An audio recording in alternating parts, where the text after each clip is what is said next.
ஹரே கிருஷ்ண கிருஷ்ண கிருஷ்ண ஹரே ஹரே, ஹரே ராமா ராமா ராமா ஹரே ஹரே. குட்டி கதைகள் 1055. இங்கு தவத்தின் பயனாக நினைத்த காரியங்களை முடிக்கும் பக்தரின் கதையினை காண்போம்.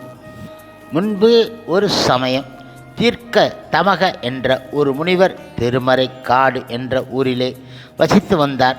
அவருக்கு கச்சிவான் என்ற ஒரு மகன். அவன் இளமையிலேயே உதங்கர் என்ற முனிவரை அடுத்து அவருக்கு வேண்டிய பணிகளை செய்து வந்தான். அவர் அவனுக்கு கல்வி பயிற்றுவித்து வந்தார். பல்லாண்டுகளுக்கு பின்பு அவன் புலமையும் கல்வி கேள்விகளில் நல்ல தேர்வும் பெற்றிருப்பதைக் கண்டு மகிழ்ந்து போனார். அவர் அவனை அருகில் அழைத்து இவ்வாறு கூறினார்: மைந்தா, இனி நீ கற்க வேண்டியது எதுவும் கிடையாது.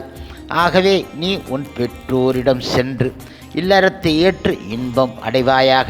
நீ இதுவரை என்னிடம் காட்டிய அன்பிற்கு உளம் மகிழ்ந்து நன்மை செய்ய நினைக்கின்றேன். அதன் விவரம் இது என்றார் அவர்.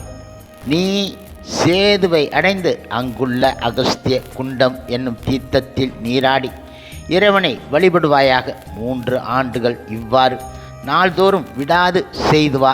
4வது ஆண்டில் அந்த நீர்த்துறையில் இருந்து ஒரு யானை வெளிவரும். அதற்கு கொம்புகளோ 4, நிறமோ வெள்ளை, உடலோ மிக பருத்திருக்கும். அத்தகைய வெள்ளை யானையின் மேல் நீ அந்த குளத்திலே நீராடிய பின்பு ஏறிக்கொள்வாயாக. பின் அதை சுவநயன் என்னும் அரசனுடைய நகரத்துக்கு செலுத்துவாயாக. அந்த ஊரில் அந்த அரசனுடைய மகளாகிய மனோரமை என்பவள் இருக்கின்றாள். அவள் 4 கொம்புகளை உடைய வெள்ளை யானையின் மேல் வரும் ஆடவனை மணப்பாள் என ஆணையிட்டு இருக்கின்றாள். எனவே அவள் உன்னை கண்டு மாலை சூடுவாள், கணவனாக்கிக் கொள்வாள். எல்லா நலங்களும் அதன் பின்பு நீ எய்துவாயாக என்று அவர் வாழ்த்தி அனுப்பிவிட்டார். அவர் முழுமுதற் கடவுள் மற்றும் பரம புருஷ பகவான் கிருஷ்ணரின் தூய பக்தரான கச்சிவான் தனது குருவின் ஆணைப்படி நடந்து கொண்டான். இறைவனை சேதுவில் அவ்வாறே வழிபட்டு கொண்டு வந்தான். இந்த நிலையில் சுவநயன் என்னும் வேந்தன் தன் மகளாகிய மனோரமை விருப்பப்படி யாரும் வரவில்லையே, இதனால் தன் ஒரே மகளுக்கு மனம் முடியாது போய்விடுமோ என வருந்தி கொண்டு இருந்தான். அந்த சமயம் ஒரு முனிவர் அங்கு வந்து சேர்ந்தார். அரசன் அவரை வணங்கினான். முனிவர் அவனை வாழ்த்தினார். பின்பு அரசர் தன் குறைகளை முனிவரிடம் கூறி அது என்று நிறைவேறுமோ இல்லை நிறைவேறாத போய்விடுமோ என வருத்தப்பட்டு கொண்டு இருந்தான் அவன். அப்போது முனிவர் அரசனை பார்த்து, மன்னா, நீ கவலைப்படாதே. கச்சிவான் என்னும் ஒருவன் அத்தகைய வெள்ளை யானையின் மீது ஏறிக்கொண்டு வருவான்.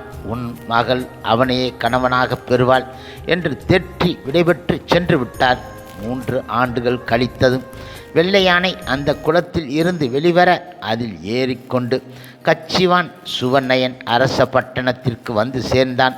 அதை கண்ட மனோரமை மகிழ்ச்சியடைந்தாள். அமைச்சர்கள் புடைசூழ அரசன் அவனை எதிர்கொண்டழைத்தான்.